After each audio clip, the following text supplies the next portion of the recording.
আসসালামু আলাইকুম। পাকা আম দিয়ে এর থেকে সহজ এবং সুস্বাদু রেসিপি আর হতেই পারে না। যে কেউ যে কোনো সময় খুব সহজেই এই রেসিপিটা তৈরি করে নিতে পারেন।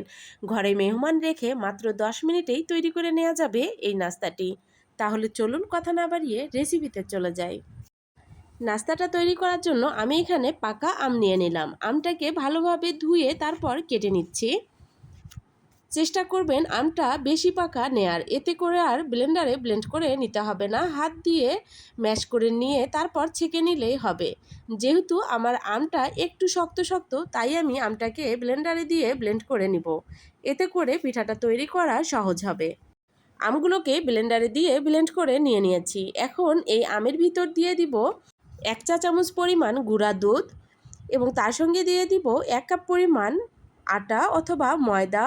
তারপর দিয়ে দিব 1/4 কাপ পরিমাণ চিনি অথবা স্বাদ মতো। তারপর লবণ দিয়ে দিব 1/2 চা চামচ এবং এর সঙ্গে দিয়ে দিব 1/4 কাপ পরিমাণ দুধ।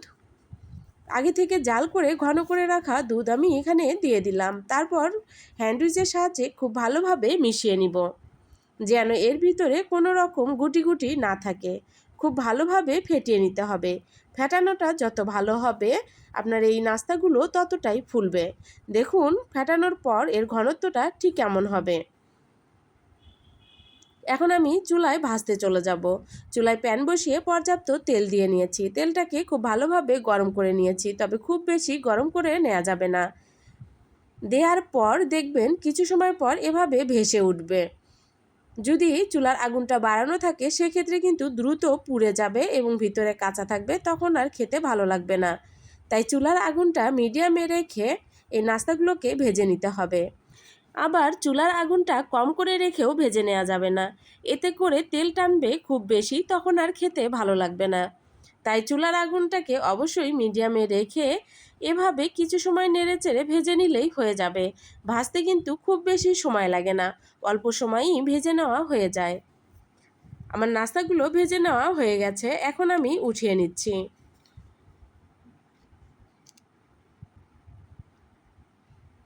দেখুন কতটা লোভনীয় লাগছে নাস্তাগুলো। আমি এভাবেই সবগুলো ভেজে নিয়েছি। এখান থেকে একটি নিয়ে আপনাদেরকে ভেঙে দেখিয়ে দিচ্ছি যে এর ভিতরটা দেখুন কতটা ফুলকো হয়েছে। একদম তেলের পিঠার মতো হয়েছে, ভিতরে কিন্তু জালিদারও হয়েছে। এখানে কিন্তু কোনো রকম বেকিং পাউডার ব্যবহার করা হয়নি। একটু ভালোভাবে ফেটিয়ে নিলেই এইরকম তৈরি হয়ে যাবে। এভাবেও এই নাস্তাটা খেয়ে নেওয়া যায়, আবার চাইলে অন্যভাবেও ট্রাই করা যায়।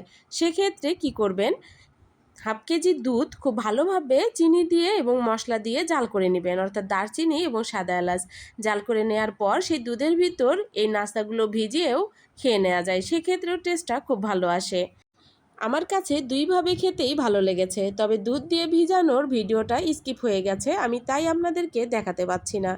আজকের রেসিপি কেমন লেগেছে জানাতে কিন্তু ভুলবেন না। যদি রেসিপি ভালো লেগে থাকে এবং আমার রেসিপি দেখতে চান, তবে চ্যানেলটিকে সাবস্ক্রাইব করে বেল বাটনটি অন করে দিবেন, এতে করে আমি ভিডিও আপলোড দেওয়ার সঙ্গে সঙ্গে খুব সহজেই দেখতে পারবেন। আল্লাহ হাফেজ।